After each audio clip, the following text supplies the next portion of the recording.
অসমখন যে এজন গুণ্ডাই যে শাসন কৰি আছে তেনেকুৱা নিচিনা লগা নাইনে? তেওঁ নিজেই মেজিষ্ট্ৰেট, নিজেই ডিজিপি আৰু নিজেই মুখ্যমন্ত্ৰী, সকলো কৰিব পাৰে। এই কথা কেষাৰ কিন্তু মই কোৱা কথা নহয়।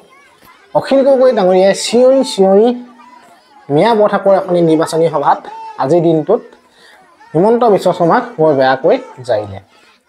আজি কিন্তু সঁচাকৈ এটা বেলেগ ৰূপত অখিল গগৈ ডাঙৰীয়াক দেখা পোৱা গ'ল।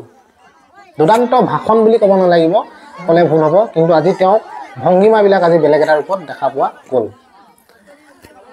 লুৰিণজ্যোতি গগৈ উপস্থিত আছিল মিয়া বৰঠাকুৰ নিৰ্বাচনী সভাত, আৰু শেষত লুৰিণজ্যোতি গগৈও অখিল গগৈ ভাষ্যৰ পিছতেই, ভাষণৰ পিছতেই লুৰিণজ্যোতি গগৈও কেইমিনিটমানৰ এটি ভাষণ আগবঢ়ালে। আজি ভিডিঅ'টো অলপ বেলেগ ধৰণৰ ভিডিঅ', আপোনালোকে ভিডিঅ'টো চাওক, কাৰণ প্ৰতিটো ক্ষেত্ৰতে অখিল গগৈ ডাঙৰীয়াই কৈছে যে মই যদি কিবা বস্তুৰ দাম বাঢ়িলে বুলি যদি প্ৰতিবাদ কৰোঁ, মোক ৰাষ্ট্ৰদ্ৰোহী বনাই দিয়ে মুখ্যমন্ত্ৰীয়ে, একো ক'বই নোৱাৰোঁ। গতিকে ভিডিঅ'টো চাওক, কি মন্তব্য আগবঢ়ালে আজি অখিল গগৈ ডাঙৰীয়াই, আপোনালোকে চালেহে গম পাব। গতিকে চাওক, আৰু নতুনকৈ যদি কোনোবা মোৰ চেনেলটোত আহিছে, চেনেলটো এটা লাইক, চেনেলটো ছাবস্ক্ৰাইব কৰিবলৈ আপোনালোকে নাপাহৰিব। খালি ভিডিঅ'টো আপোনালোকে সম্পূৰ্ণকৈ চাওক।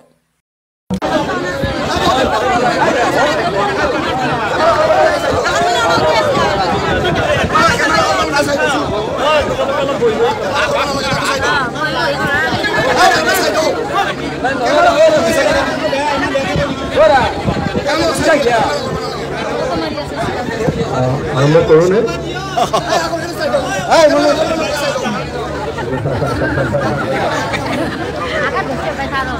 আৰম্ভ কৰিব খুজিছোঁ। শ্ৰদ্ধেয় ৰাইজ, আজি সভাৰ সভাপতি মহোদয়, মোৰ ভাই লুৰিণজ্যোতি গগৈ, আমাৰ প্ৰাৰ্থী আৰু আমাৰ বাইদেউ মীৰা বৰঠাকুৰ বাইদেউ, আৰু ৰাইজৰ দল, অসম জাতীয় পৰিষদ আৰু কংগ্ৰেছ দলৰ নেতৃবৰ্গ, মই আপোনালোক সকলোকে শ্ৰদ্ধা জনাই আৰু ৰাইজলৈ সেৱা জনাই খুব চমুকে কেইটামান কথা ক'ব খুজিছোঁ। শ্ৰদ্ধেয় ৰাইজ, মই আপোনালোকক এটা কথা সুধিব খুজিছোঁ,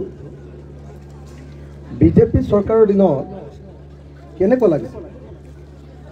আমিতো 2016, 2021 দুবাৰ ভোট দিলোঁ, লোকসভাত 2014 ভোট দিলোঁ, 2019 ভোট দিলোঁ, বিজেপিৰ দুবাৰ নৰেন্দ্ৰ মোদীৰ শাসন চালোঁ, আৰু দুবাৰকে আমাৰ ৰাজ্য চৰকাৰৰ শাসন চালোঁ। কেনেকুৱা লাগিছে? ভাল লাগিছে নে বেয়া লাগিছে? সঁচা কথা কওকচোন, একচুৱেলি কেনেকুৱা লাগিছে? বিজেপিৰ শাসন কালটো কেনেকুৱা লাগিছে?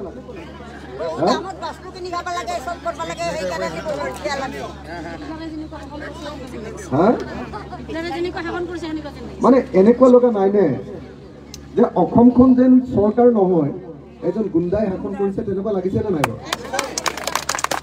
হয় নহয় বাৰু?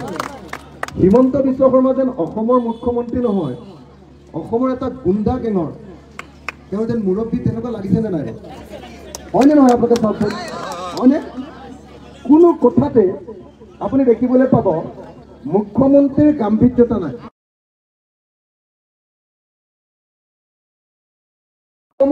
তেতিয়াহ'লে নিজে তেওঁ অ'চিও, নিজে তেওঁ এছপিও, নিজে তেওঁ ডিজিপিও, নিজে তেওঁ মেজিষ্ট্ৰেটো, নিজে তেওঁ মুখ্যমন্ত্ৰীও কৈ দিয়ে বোলে মইহে ভূপেন বৰাক গ্ৰেপ্তাৰ নকৰাকৈ আছোঁ, দৰকাৰ হ'লে গ্ৰেপ্তাৰ কৰিম। আৰে বাৰু মুখ্যমন্ত্ৰীয়ে গ্ৰেপ্তাৰ কৰিব পাৰে জানো? হয়নে?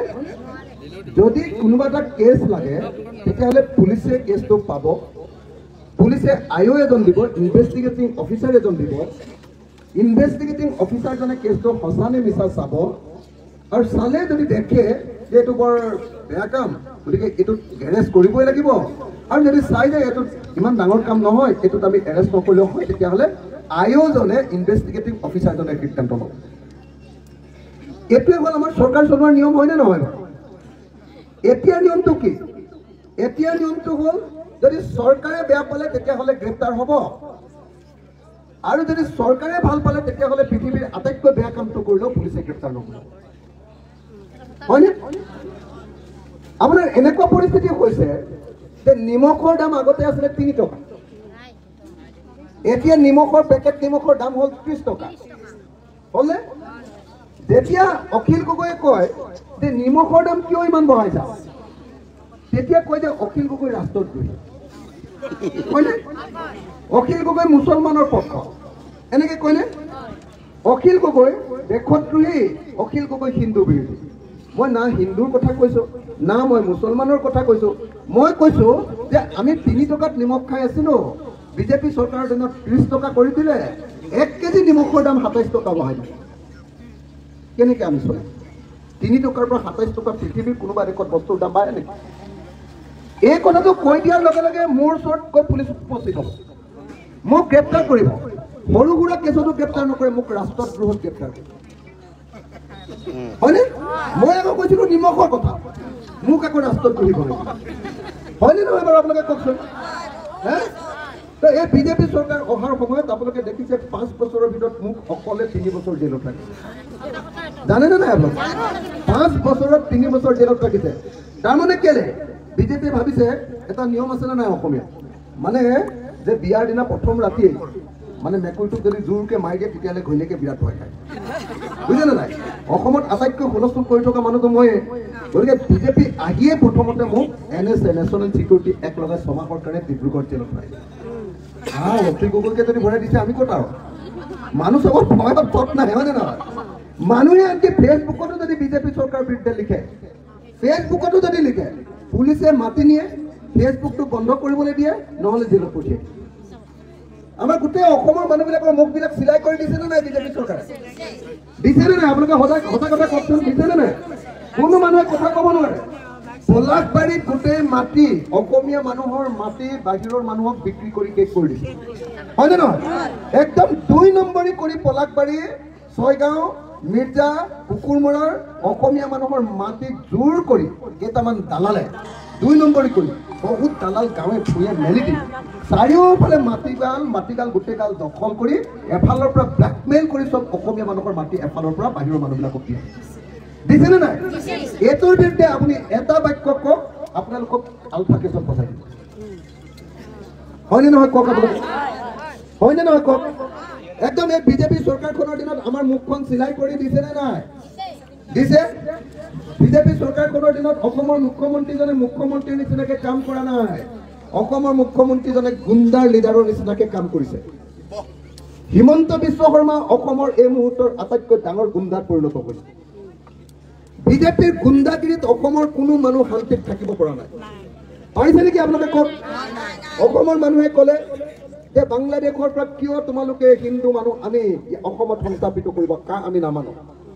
আমি নামানো বুলি কোৱাৰ লগে লগে হাজাৰ হাজাৰ মানুহক জেলত ভৰাই দিলে মোৰ নিচিনা মানুহক NIA নেশ্যনেল ছিকিউৰিটিয়ে মানে মই যদি বাহিৰৰ পৰা কি মোৰ দেশক আক্ৰমণ কৰোঁ তেতিয়াহ'লে মোক সেইটো গোচৰ দিব লাগে মোক কি দিলে মই কাৰ বিৰোধিতা কৰাৰ কাৰণে মোক সেই গোচৰটো দি নেশ্যনেল ছিকিউৰিটি এক্টত প্ৰথমতে ধৰিলে NSA তাৰ পাছৰ পৰা কি কৰিলে NIA লগাই দি মোৰ এক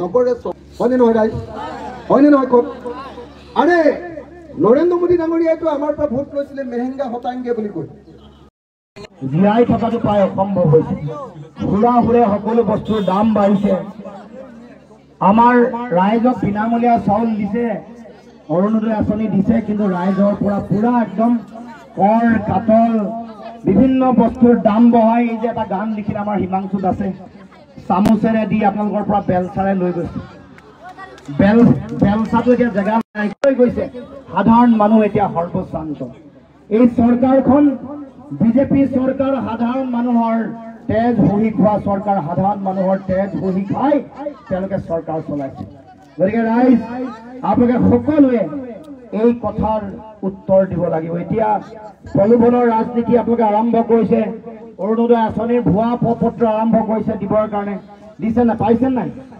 অৰুণোদয় আঁচনি এখন ফৰ্ম বিলাই পৰিছে আপোনালোকৰ মাজত এখন 2 নম্বৰী বুলি গম পায় নাই গম পাইছে না 2 নম্বৰী গম পাইছে আমাৰ উজনি অসমত এইখনৰ ওপৰত পদুম ফুল লগাইছিলে এইফালে হাতী লগাই দিছে গুৱাহাটীত পদুম ফুলে লগাইছে কিজানি ধুবুৰী আৰু বৰপেটাত হাতী লগাই দিছে অৰিজিনেল যিখন ফৰ্ম সেইখনত অশোক স্তম্ভ থাকিব দেখিব সেইখন আগতে চৰকাৰী ফৰ্ম যিখন চৰকাৰী আঁচনি তেওঁলোকৰ ফৰ্মখনত অশোক স্তম্ভ থাকিব। কিন্তু এতিয়া যিখন ফৰ্ম বিলাই আপোনালোকৰ পৰা ভোট বিচাৰিছে তাত পদুম ফুল আছে নতুবা হাতী আছে, ধুবুৰী আৰু বৰপেটাত হাতী আছে। এইখন মিছাকে মিছা ফৰ্ম এখন বিলাই আপোনালোকৰ পৰা ভোট ল'বলৈ চেষ্টা কৰিছে। আপোনালোকক মিছা কথা কৈ মিছা প্ৰলোভন দি বন্ধন গোটৰ ঋণ ৰেহাই দিম বুলি আপোনালোকৰ পৰা ভোট ল'লে। যোৱাবাৰ আপোনালোকে বাকীত ভোট দি দিলে, ভাৰত ভোট দিছে, বাকীত দিছে। বাকীত দিলেতো ফাঁকি দিবইতো, বাকীত যিহেতু ভোট দিছে বাকী মানে ফাঁকি। আৰু আপোনালোকক যোৱাবাৰ বিজেপি চৰকাৰে এই গছপুলি ৰোৱাৰ কাৰণে পইচা দিম কৈছিলে, দিলে নাই? অমৃত বিকম দুবাৰ ঠকিছে, দুবাৰ টেঙাম বিক্ৰী কৰিলে। এবাৰ ৩ নম্বৰ বাৰ টেঙাম বিক্ৰী কৰিবলৈ আহিছে। লাখপতি বাইদেউৰ নামত প্ৰথম আমাৰ মহিলাসকলক টাৰ্গেট কৰিছে। লাষ্টৰ ফালে দেখিলে যে লাখপতি বাইদেউ কোনো কাম দিয়া নাই। ৰাইজে লাখপতি বাইদেৱে এইটো মিছা ভুৱা প্ৰতিশ্ৰুতি বুলি ভাবি যিহেতু ওলাই আহিছে, এইবাৰ তেওঁলোকে অৰুণোদয় ফৰ্ম দিছে, মইনা আঁচনিৰ কিবা দিলে লৈ ল'ব। এইবোৰ পইচা টকা পইচাটো তেওঁলোকৰ নিজৰ টকা পইচা নহয়, সিন্ডিকেটৰ টকা পইচা, কয়লা সিন্ডিকেটৰ, গৰু সিন্ডিকেটৰ, চুপাৰী সিন্ডিকেটৰ টকা।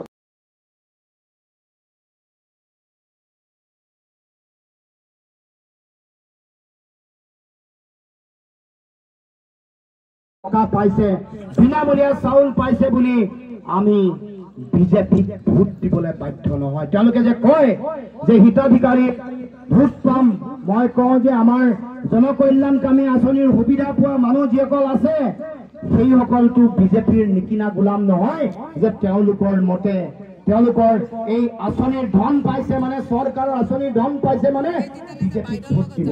গতিকে ৰাইজ যি দিয়ে লৈ ল'ব, কিন্তু যেতিয়া ভোট দিবলৈ যাব সিদ্ধান্ত নিজৰ বিবেকক এবাৰ সুধিব, নিজৰ অন্তৰাত্মাক সুধিব, এবাৰ মগজুক সুধি সিদ্ধান্ত ল'ব যে আমি কি কৰা উচিত, কি কৰা অনুচিত, কি কৰিলে আমাৰ এই অন্যায় কৰা বিজেপি দলটোক আমি পুলিয়ে পোখাই উৎখাত কৰিব পাৰিম। সেই অনুসৰি সিদ্ধান্ত লৈ সকলো ৰাইজে যাতে অহা 7 তাৰিখে ভোটদান কৰে। সকলোকে আহ্বান জনাইছো। আমাৰ সকলো ৰাইজকে অন্যায় কৰিছে, আমাৰ যিসকল কৰ্মচাৰী আছে তেওঁলোককো অল্ড পেঞ্চন স্কিম তেওঁলোকে বিচাৰি আন্দোলন কৰিছে। আমাৰ আশা কৰ্মী বাইদেউসকল আছে, আমাৰ যিসকল তেওঁলোকক দিব লগা প্ৰাপ্য অধিকাৰ দিয়া নাই। অংগনবাদী কৰ্মকৰ্তাসকলে তেওঁলোকেও আন্দোলন কৰি আছে, তেওঁলোকৰ প্ৰাপ্য অধিকাৰ দিয়া নাই। চাফাই কৰ্মী যিসকল কোভিডকালীন যিসকল চাফাই কৰ্মী আছিলে তেওঁলোকৰ চাকৰি বাকৰি চাফাই কৰি দিলে। ট্ৰেন্সপৰ্টৰ যিসকল আছিলে কৰ্মচাৰী যিসকল আছে কন্ট্ৰেকচুৱেল তেওঁলোককো একেলগে চাফাই কৰিলে। তাৰ মানে আমাৰ ব্যৱসায়ী, আমাৰ ঠিকাদাৰ, আমাৰ কৰ্মচাৰী, অংগনবাদী কৰ্মী, আমাৰ যিসকল আশা কৰ্মী কোনো মানুহ সুখত থকা নাই, কোনো মানুহে এই বিজেপি চৰকাৰ শাসনৰ সময়ত শান্তিৰে থাকিব পৰা নাই। গতিকে ৰাইজ আমি সকলোকে আহ্বান জনাইছো, অহা 7 তাৰিখে দলে বলে ওলাই আহি যাতে 7ৰ চিনত ভোট দি আমাৰ মীৰা বৰঠাকুৰ গোস্বামী ডাঙৰীয়ানীক আমাৰ দিল্লীৰ মজিয়ালৈ যাতে পঠিয়াই, লোকসভাৰ মজিয়ালৈ যাতে পঠিয়ায়। আৰু মই আশা ৰাখিছো, বিশ্বাস ৰাখিছো যে আপোনালোকক কেতিয়াও আপোনালোকৰ যি আস্থা আৰু বিশ্বাস মীৰা বৰঠাকুৰ ডাঙৰীয়ানীয়ে কেতিয়াও ভংগ হ'বলৈ নিদিয়ে।